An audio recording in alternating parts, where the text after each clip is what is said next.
दोस्तों, बसपा के समर्थन में चंद्रशेखर आजाद रावण ने एक ऐसी बात कही है जिसको लेकर के खुद चंद्रशेखर आजाद रावण के समर्थक ही उनसे नाराज हो गए हैं। लेकिन इसके साथ साथ बसपा के जो समर्थक हैं वो पूरी तरह से खुश हो चुके हैं। और चंद्रशेखर आजाद के इस बयान से उत्तर प्रदेश ही नहीं पूरे भारत की राजनीति में एक तरह से कहा जाए तो भूचाल सा आ गया है। उस बयान को भी सुनाने का काम करूंगा। और चंद्रशेखर आजाद रावण ने ऐसा बयान दे दिया है कि खुद उसी सवाल के घेरे में चंद्रशेखर आजाद रावण भी आ गए हैं। ये पहली खबर होगी। दूसरी खबर, लाल टोपी यानी समाजवादी पार्टी के काली सच्चाई को दिखाने वाला हूं। और मैं खुद नहीं, मैं एक ऐसा वीडियो दिखाऊंगा जिसमें महिलाएं ही काली सच्चाई बताने का काम किया है समाजवादी पार्टी के बारे में। इन दोनों खबरों के बारे में बताऊं, समझाऊं, एनालिसिस करूं, प्रूफ के साथ दिखाऊं।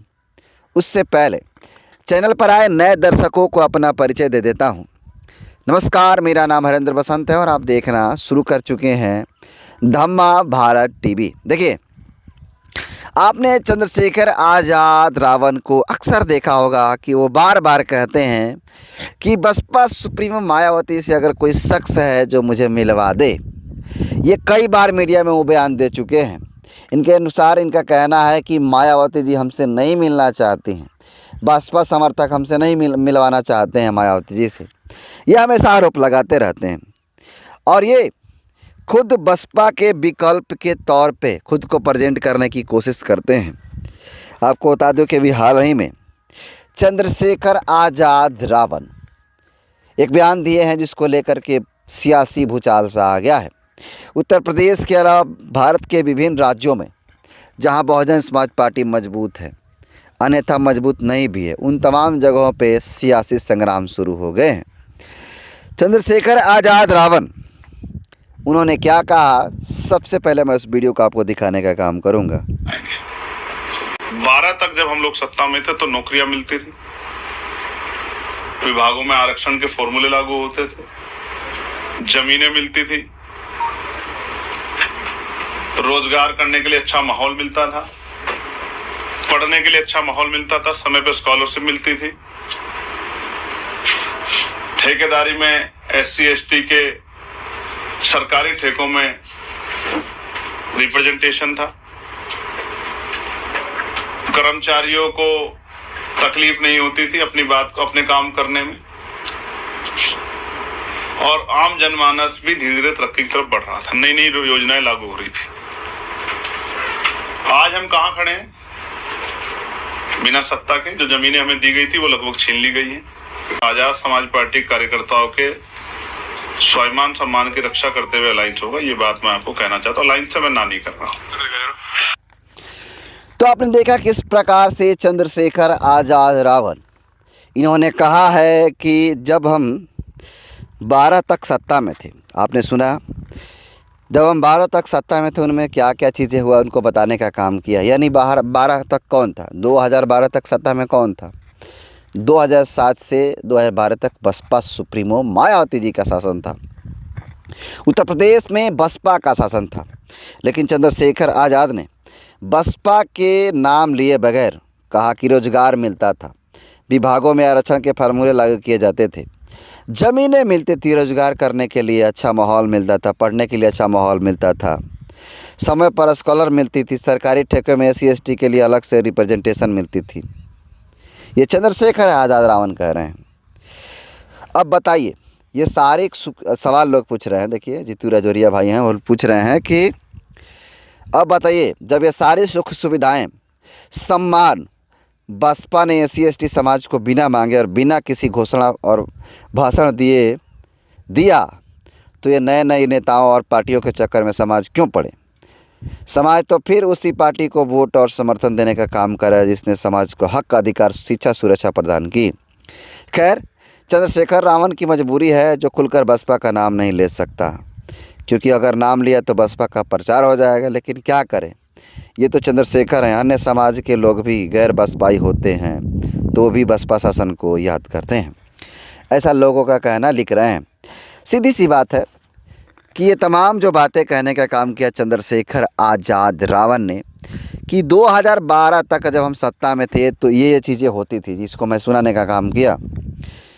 अब ये इसी सवाल से ये जो बयान दिए सवाल में घिर गए हैं कि जब ये तमाम सुविधाएं 7 से 12 तक में मिले तो भाई दूसरे को क्यों लोग पसंद करें, जिसे एक बार देख लिया गया है कि इतना बेहतरीन काम किया गया, तो आखिर समाज ऐसे रोज़ रोज़ नए छोटे भैया नेता जब पैदा होंगे तो क्यों दूसरे लोगों को सपोर्ट करेगा, क्यों दूसरे को वोट करेगा। और ये चंद्रशेखर रावण अलायंस करने की बात कर रहे हैं और कह रहे हैं कि आज़ाद समाज पार्टी अलायंस करेगी तो शर्तों के साथ करेंगे, मैं अलायंस से मना नहीं कर रहा हूँ। यानी कि इनका सीधा सा कहना है कि जो बसपा है वो हमसे अलायंस करे तो बेहतर रहेगा। इनका एक कुल मिलाकर यही कहने का मकसद है। बाकी चंद्रशेखर आज़ाद रावण के इस बयान को कैसे देखते हैं, आप अपना फीडबैक ज़रूर दीजिएगा। और इसको लेकर के तमाम अलग अलग लोग फीडबैक दे रहे हैं। देखिए एक व्यक्ति हैं रवि आर्या लिखते हैं कि भाई चंद्रशेखर 2012 तक तुम कहाँ सत्ता में थे, आप तो सपा या कांग्रेस के झंडा ढो रहे थे। 2012 तक सत्ता में बीएसपी थी, बहन जी मुख्यमंत्री थी, तब बहुजनों को रोज़गार मिलता था, ज़मीन मिलती थी। सच में तुम बहुजन हितैषी होते तो समाज को बांटने का काम नहीं करते। ये सवाल कई लोग पूछने का काम कर रहे हैं। ये तमाम लोग हैं जो सवाल पूछने का काम कर रहे हैं चंद्रशेखर आज़ाद रावण को लेकर के। बाकी इनकी राय को कैसे देखते हैं, चंद्रशेखर आज़ाद रावण ने जो कहा है उनको कैसे देखते हैं और बहन जी के शासनकाल को कैसे देखते हैं, अपना फीडबैक ज़रूर दीजिएगा। चलते हैं दूसरी खबर की तरफ। दूसरी खबर ये है कि आपको बता दूं कि अखिलेश यादव लाल टोपी वालों की क्या है सच्चाई उत्तर प्रदेश में, उनके कार्यकर्ताओं के साथ क्या बिहेव होता है। खुद बेनकाब हो चुकी है समाजवादी पार्टी और बेनकाब करने वाला कोई और शख्स नहीं बल्कि समाजवादी पार्टी के नेता कार्यकर्ता लोग ही हैं। आप एक वीडियो देखिए, उसके बाद सूरज बौद्ध ने जो लिखा है उसको आपको बताने का काम करूंगा। देखिए वीडियो सुनिए। तो सिक्योरिटी ने मेरे सीने पे मार दिया, हम बेहोश हो गए वहाँ गिर के। अगर मैं 15 साल से काम कर रही हूँ पार्टी के लिए, 7 बार हमने जेल काटी है, तो क्या किसी कार्यकर्ता के साथ ऐसा बर्ताव करना चाहिए? पार्टी में ही महिलाओं के सम्मान की बात करते हैं तो कहाँ सम्मान है महिलाओं का? हम लोग भी तो महिला हैं। अभी आप अंदर भी धूप में बैठी थी, आपको बुला कर चौथिया बना के बुलाया कि चलो राष्ट्रीय अध्यक्ष से मिलना है ताकि मीडिया चली जाए, हम अपनी बात न रख पाए। देखिए अखिलेश यादव जी के लिए ये प्रेम इतना है कि उन्होंने अपने हाथ पे उन अखिलेश जी का टैटू बनवा रखा है और उस पर सीधे भैया लिख रखा है, लेकिन फिर भी सपा कार्यालय के बाहर बैठी आप रो रही हैं। आप परेशान मत होइए, क्या हुआ? हम अंदर हॉल में गए, हमको सिक्योरिटी गार्ड ने नहीं जाने दिया और बदतमीज बोलते हैं, हमको भैया से नहीं मिलने दिया। हम लोग 24 घंटा अपनी पार्टी के लिए काम करते हैं। यहाँ पे हमारी भैया की सिक्योरिटी, भैया हमारे बहुत अच्छे हैं, भैया को ये पता नहीं रहता है भैया की सिक्योरिटी ऐसा हम लोगों के साथ व्यवहार करती है, ये अच्छी बात है। तुम कुर्मी हो, कुर्मी क्या करने आती हो पार्टी में? मैं कुर्मी हूँ, क्या कुर्मी की वोट नहीं चाहिए उनको? मत बनाओ, मैं बेवकूफ बुला के यहाँ पे हमारी भैया की सिक्योरिटी, भैया हमारे बहुत अच्छे हैं, भैया को ये पता नहीं रहता है भैया की सिक्योरिटी ऐसा हम लोगों के साथ व्यवहार करती है, ये अच्छी बात है। तुम कुर्मी हो, कुर्मी क्या करने आती हो पार्टी में? मैं कुर्मी हूँ, क्या कुर्मी की वोट नहीं चाहिए उनको? मत बनाओ, मैं बेवकूफ बुला के बेवकूफ बनाया। हम लोग से अपने तो आपने सुना, ये तमाम जो आपने देखा कि जो तमाम महिलाएं हैं ये समाजवादी पार्टी के नेता और कार्यकर्ता हैं और इनको पार्टी कार्यालय में ये कहा गया कि तुम कुर्मी हो, कुर्मी होकर के समाजवादी पार्टी कार्यालय में क्या करने आई हो। दरअसल ये उजागर करता है अखिलेश यादव के अंदर जो कुर्मी वोटर हैं, जो पिछड़े वोटर हैं, उनकी क्या औकात है, कि उनकी क्या हैसियत है सपा कार्यालयों में और उनके साथ किस तरह का व्यवहार किया जाता है। आपने इसको वीडियो में देखने का काम किया। और आपको बता दूं इसको लेकर के जो महिला के प्रति समाजवादी पार्टी का जो रवैया है वो सीधे तौर पर दिख रहा है इसमें। और आपको बता दूं कि जो समाजवादी पार्टी है उसका रवैया को मैंने ही नहीं कई लोगों ने एक्सपोज करने का काम किया है। देखिए सूरज कुमार बौद्ध जी हैं और सूरज कुमार बौद्ध ने लिखा है, देखिए तस्वीरों में दिखाने की कोशिश करेंगे, लिखा है इन दोनों की तस्वीर लाकर कि तुम कुर्मी हो, सपा ऑफिस में क्यों आई हो। कुर्मी समाज की महिलाएं सालों से सपा में काम करती रही, कई बार जेल जा चुकी हैं, आज रो रही कि अखिलेश यादव के सुरक्षा कर्मियों ने उनके साथ मारपीट की, दुर्व्यवहार किया। अखिलेश बताएं कि क्या यही है सपा की महिला सम्मान।